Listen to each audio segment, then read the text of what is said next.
یہ تو ہم پہلے کہہ چکے کہ ذاکر نائک جو ہے ظاہر ہے وہ کوئی اسلام کو کوئی فرقہ تھوڑی، وہ تو ہوا کا دین ہے، یعنی جیسا انسان کا نفس کہے ویسا دین.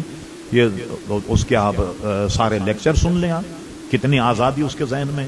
وہ یا حضور علیہ السلام اطاعت و فرما برداری میں اس کا نظریہ کیا، تراویح کے معاملے میں نظریہ کیا ہے، نماز کے بارے میں نظریہ کیا ہے. یہ تو سارے لوگ لا دین ہیں.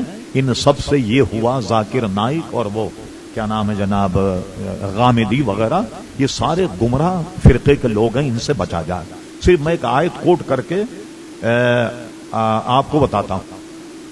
اگر اسلام اتنا ہی ہوتا نا کہ صرف قرآن اور سنت، اس کے علاوہ کچھ نہیں، جیسے لوگ کہتے، حالانکہ یہ نظریہ خود قرآن کے بھی خلاف.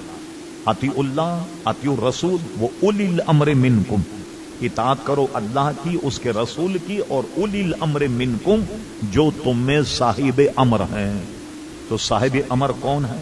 اعلی حضرت فاضل بریلوی سے سوال کیا گیا تو آپ کے ملفوظات میں یہ جواب.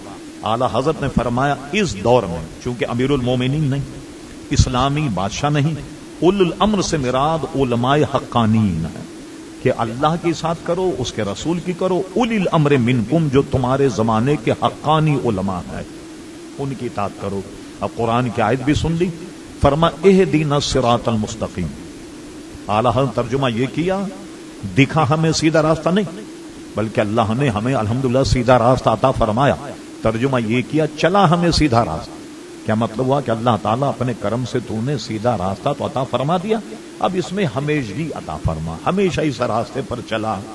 اگر یہاں یہ ہوتا کہ وہ راستہ جو قرآن اور سنت کا وہ بھی حق ہے، لیکن یہاں کیوں نہیں بیان، بلکہ کیا فرمایا، صراط الذین انعمت علیہم، وہ راستہ جس پر تیرے انعامی یافتہ بندے ہیں. اب دیکھیے آپ، اب پوری سیریز بتا دی اللہ تعالیٰ نے. انعام یافتہ بندے کون ہیں؟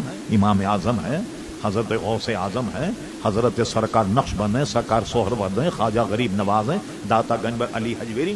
بھئی یہ کوئی انکار کر سکتا ہے؟ یہ انعام یافتہ بندے نہیں. اور سارے انعام یافتہ بندوں کا مذہب دیکھیے کیا ہے، سب کا مذہب دیکھیے. داتا گنج علی حجویری نے اپنی کتاب کشف المعجم بڑے ٹھوک بجا کر کے بیان کیا کہ میں حنفی ہوں، حنفی مذہب پر نماز پڑھتا ہوں. حنفی خواجہ غریب نواز کون تھے؟ حنفی تھے. جتنے بڑے بڑے علماء گزرے حنفی تھے اور امام کے مقلد.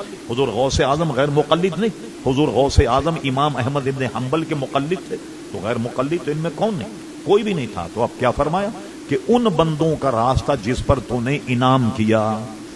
اب ہم ایک مختصر سوال کرتے ہیں تو بہت چبھنے والا، وہ یہ ہے کہ اہل سنت و جماعت کے علاوہ جتنے مذہب ہیں وہ اگر یہ کہیں کہ جس صراط الذین انعمت علیہم ہم بھی اپنے انعام یافتہ بندوں پر عمل کرتے ہیں، تو کوئی 116 صفحے کی کتاب کرامات اولیاء اپنی ذرا لا کے پیش کر دیں کہ آپ نے کتنے اولیاء گزرے.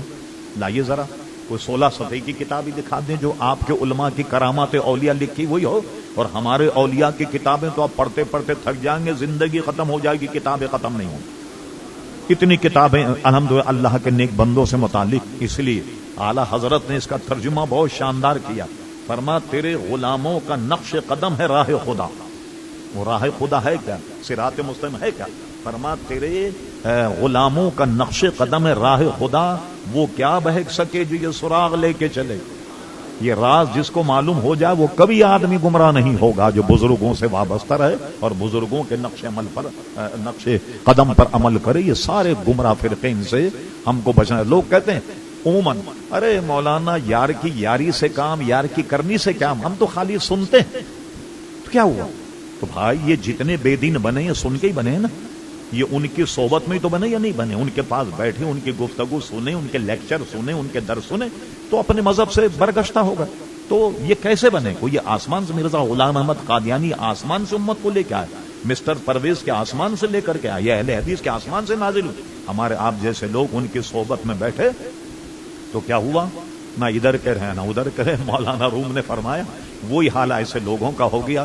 مولانا روم کہتے مینڈک اور چوہے میں بڑی دوستی. تو دونوں نے ایک مرتبہ میٹنگ کی، کہنے لگے بھائی چوہے نے کہ میں اوپر سے تمہیں آواز دیتا رہا، تم ہوتی ہو پانی، ملاقات ہی نہیں ہوتی. اور مینڈک نے کہا کہ میں تمہارے بل کے اوپر چٹر پٹ کرتی ہوں اور تمہیں اندر تک آواز نہیں ہوتی تو ملاقات نہیں ہوتی. ان کا کیا کرنا چاہیے؟ چوہے نے کہا میں ایک دھاگا لے کر کے آتا ہوں. یہ مولانا روم نے ہمیں سمجھانے کے لیے لکھا ہے, کوئی یہ پہلی کتاب کا لطیفہ نہیں. چوہے نے کہا ایک دھاگا لے کے آتا ہوں. کہا اس دھاگے کو مینڈک سے کہا تم میری دم میں باندھ دو, اور اس سے کہا تم میری ٹانگ میں باندھ دو. اب جب تمہاری ضرورت ہوگی میں تمہیں بل میں سے کھینچ لوں, اور میری ضرورت تو تم پانی میں سے مجھے کھینچ لینا.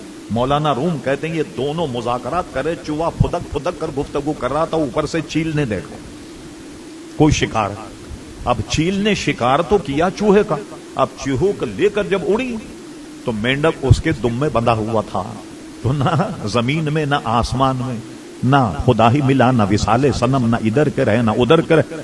جن لوگوں نے دیکھا کہا کیا چیل مینڈک کا شکار کرتی؟ انہوں نے کہا نہیں, شکار تو چیل نے چوہے کا کیا تھا, اس کمبخت کے دم میں مینڈک بندھا ہوا تھا, اس لیے وہ نہ ادھر کا رہا نہ ادھر کا. خدا کے لیے اپنے آپ کو بچائیے اور کسی ایک طرف ہو کر ان کی گفتگو نہیں سنی جائے. مثلا اعلی حضرت ملفوظات میں محمد ابن سیرین تابعی اور تعبیر کا علم بہت زیادہ رکھتے تھے. ہم نے گزشتہ نشستوں میں یہ کہا, امام ابن سیرین کو ایک بے دین قاری نے کہا کہ مجھ سے آپ ایک رکو سن لیں. فرمایا نہیں.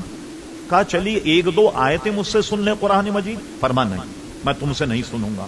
کسی نے پوچھا حضرت تو قرآن پڑھ رہا تھا, تو قرآن کے سننے میں کیا حرج ہے؟ فرمایا میں اس کا قرآن سنتا, اس کی آواز اس کی لے سے اگر متاثر ہوتا تو میرے دین کا کیا بنتا. تو امام ابن سیرین نے تو بدمذہب بے دین سے قرآن کی قرات بھی نہیں سنی. اس لیے ہم سب کو بچنا چاہیے. جو کہتے ہیں یار کی یاری سے کام, یار کی کرنی سے کیا کام نہیں, یہ بہت خطرناک چیز ہے, اور کل قیامت میں سوال ہوگا یہ. اور یہ حدیثوں میں مسلم شریف میں بھی حدیث موجود ہے.